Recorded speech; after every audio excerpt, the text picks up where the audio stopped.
The illusion of a free and adversarial press has officially shattered on national television. We are no longer watching journalism. We are witnessing state-sponsored psychological operations masquerading as primetime news. Donald Trump just concluded what can only be described as a historically disastrous, fundamentally compromised interview on 60 Minutes. It was a complete disaster for the regime, but more importantly, it was the absolute, undeniable death knell for whatever microscopic shred of journalistic credibility CBS News and 60 Minutes still possessed. The entire operational objective of this broadcast was terrifyingly transparent: to weaponize a purported security incident at the White House Correspondents Dinner and transform it into high-grade, uncut propaganda. The goal?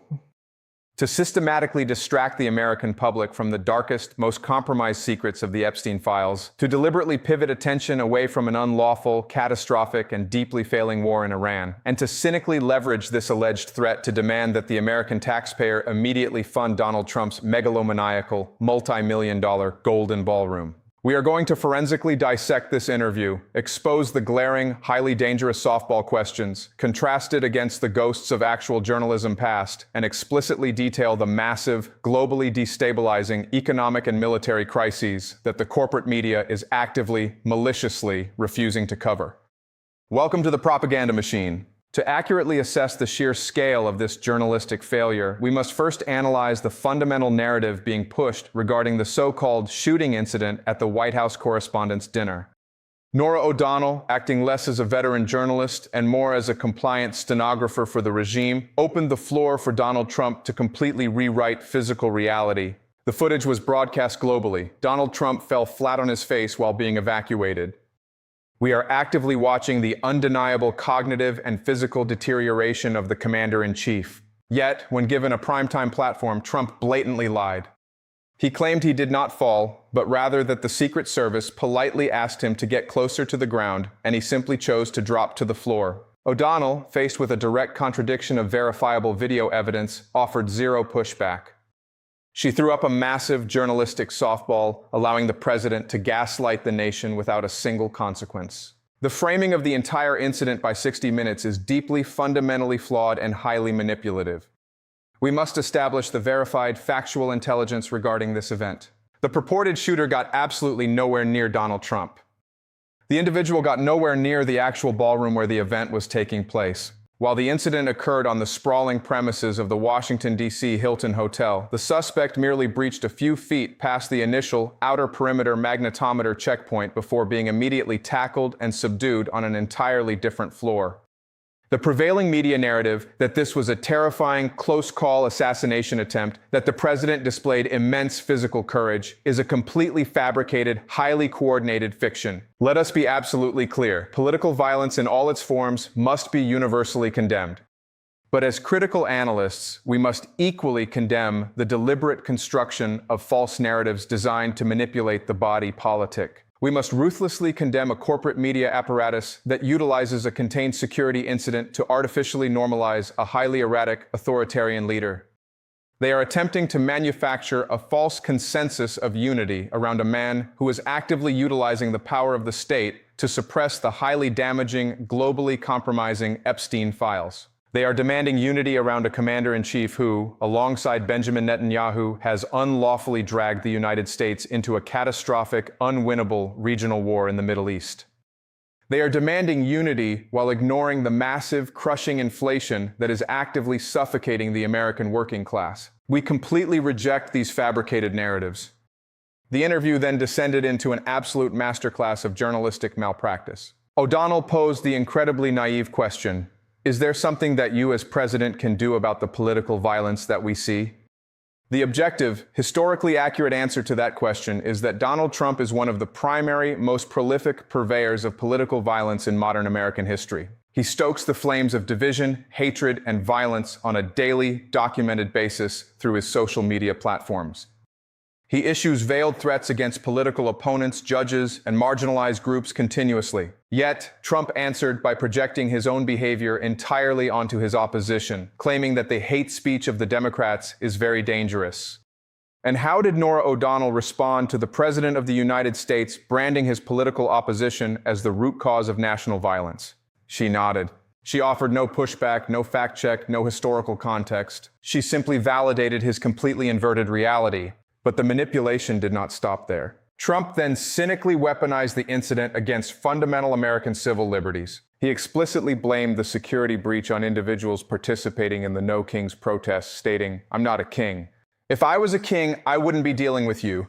He is actively utilizing a security incident to lay the rhetorical groundwork for suppressing legitimate constitutional protests against his expanding executive overreach, all while simultaneously using it to justify the construction of his heavily fortified Golden Ballroom. 60 Minutes allowed this highly dangerous authoritarian logic to air completely unchallenged. The absolute nadir of the interview, the moment that truly exposed the terrifying capitulation of the corporate press, occurred when O'Donnell brought up the purported shooter's manifesto. She quoted the manifesto directly, stating that the shooter wrote he was no longer willing to permit a pedophile, rapist, and traitor to coat my hands with his crimes. This was a critical, high-stakes moment for any serious journalist. Trump predictably erupted, attacking O'Donnell, calling her a horrible person and a disgrace for reading the quote, screaming, "I'm not a rapist. I was totally exonerated." This was the exact moment a journalist must hold the line. A competent, prepared interviewer would have immediately, forcefully fact-checked the President of the United States directly to his face. They would have stated, on the record, that he was legally adjudicated to be a sexual predator. They would have stated that he was found civilly liable in a federal court of law for sexually assaulting a woman. They would have reminded the audience and the president that he is captured on verifiable audio bragging about grabbing women by their genitals, explicitly stating that his wealth and power allowed him to act with total impunity. A real journalist would have pressed him relentlessly on his claim of being exonerated from the Epstein files, demanding transparency and unredacted documents. Instead, O'Donnell absorbed the abuse. And the ultimate, deeply sickening capitulation arrived mere moments later. After being verbally abused and called a disgrace by the president on national television, Norah O'Donnell looked at Donald Trump and explicitly thanked him. She stated, "On behalf of the White House Correspondents Association, Donald, thank you. Thank you for showing up, and thank you for being a unifying voice when we needed it the most."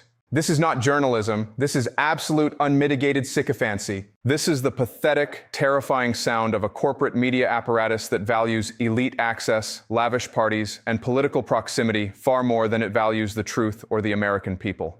They falsely believe they are the center of the story, when in reality, the American people, who are currently suffering profound, daily psychological and economic torture under this regime, are the only story that matters. To understand how far we have fallen, we must contrast this deeply embarrassing spectacle with the actual journalism previously conducted on this exact same network. We must rewind the tape back to the year 2020, when Leslie Stahl of 60 Minutes sat down with Donald Trump. That interview was a masterclass in holding power accountable. When Trump whined and demanded that she not ask him tough questions, Stahl looked him directly in the eye, laughed, and firmly stated, "I hope you're okay with it, because I'm going to ask you tough questions." When Trump realized he could not bully or control her, he threw a massive, unhinged temper tantrum and literally stormed out of the room. It was during that exact same cycle that his administration handed Stahl a massive, heavy binder, claiming it contained his comprehensive, revolutionary healthcare plan. Stahl opened it on camera, revealing nothing but blank, empty pages.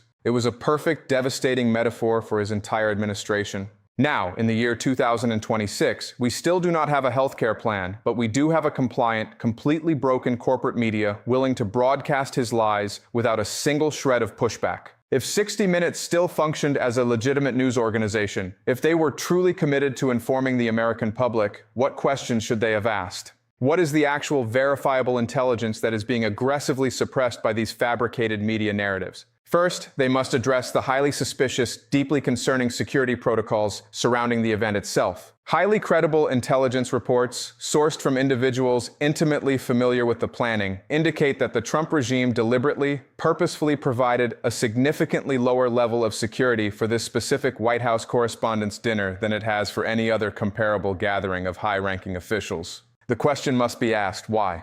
Was this a deliberate, calculated vulnerability designed to allow an incident to occur specifically to generate the exact political capital and propaganda we are currently witnessing? Second, the press must confront the catastrophic, undeniable economic reality currently crushing the American working class. They must look the president in the eye and address the terrifying energy crisis rapidly unfolding across the heartland. Intelligence confirms that the Great Lakes states, Michigan, Illinois, Ohio, and Wisconsin, are entirely on track to set devastating, unprecedented new record highs for gasoline prices within the next few days. Economic models project a massive, agonizing 65-cent per gallon increase within a terrifying 72-hour window.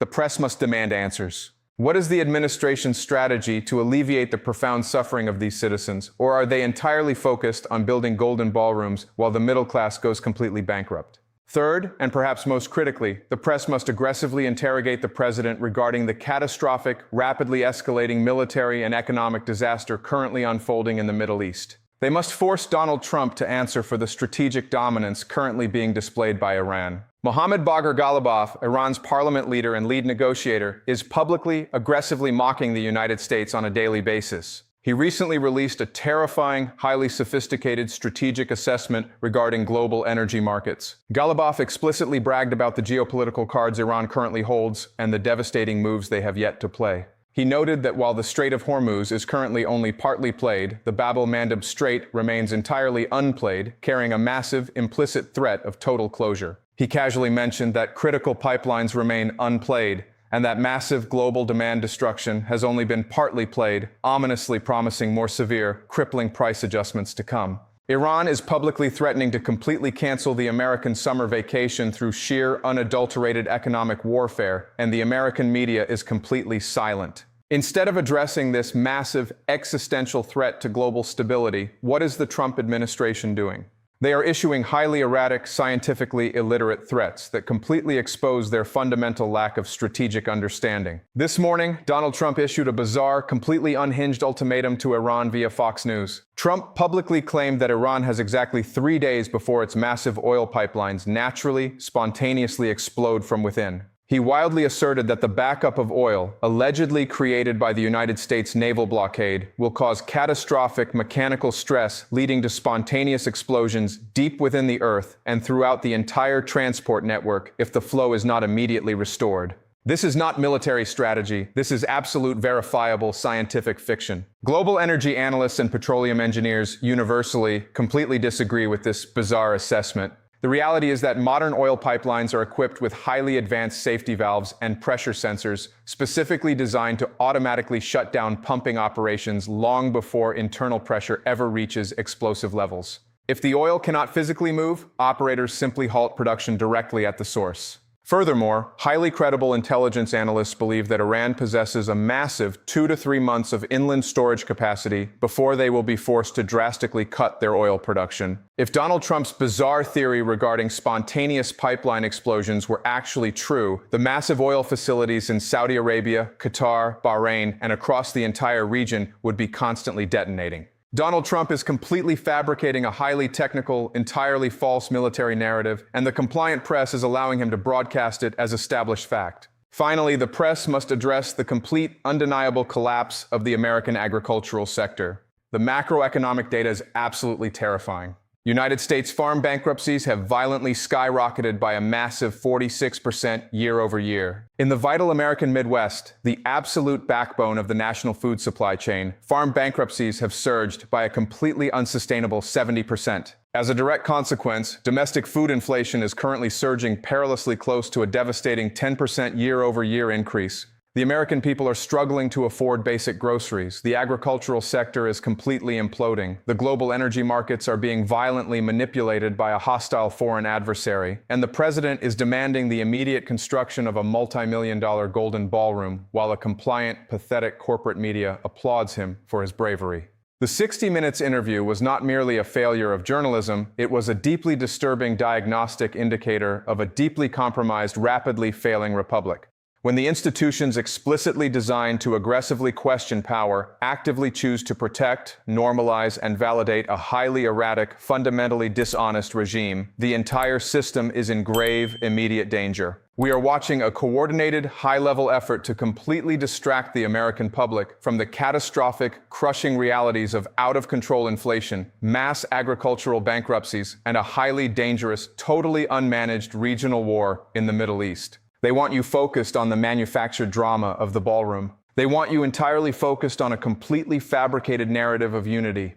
They desperately need you to ignore the undeniable, terrifying fact that the global order is shifting, and the American leadership is fundamentally, cognitively, and strategically incapable of managing the crisis. Do not buy the narrative. Do not accept the distraction. The only truth that matters right now is the harsh, unforgiving reality of the data, the economics, and the undeniable suffering of the American working class. The era of corporate news is entirely over. The era of raw, uncompromising, factual intelligence is the absolute only way forward.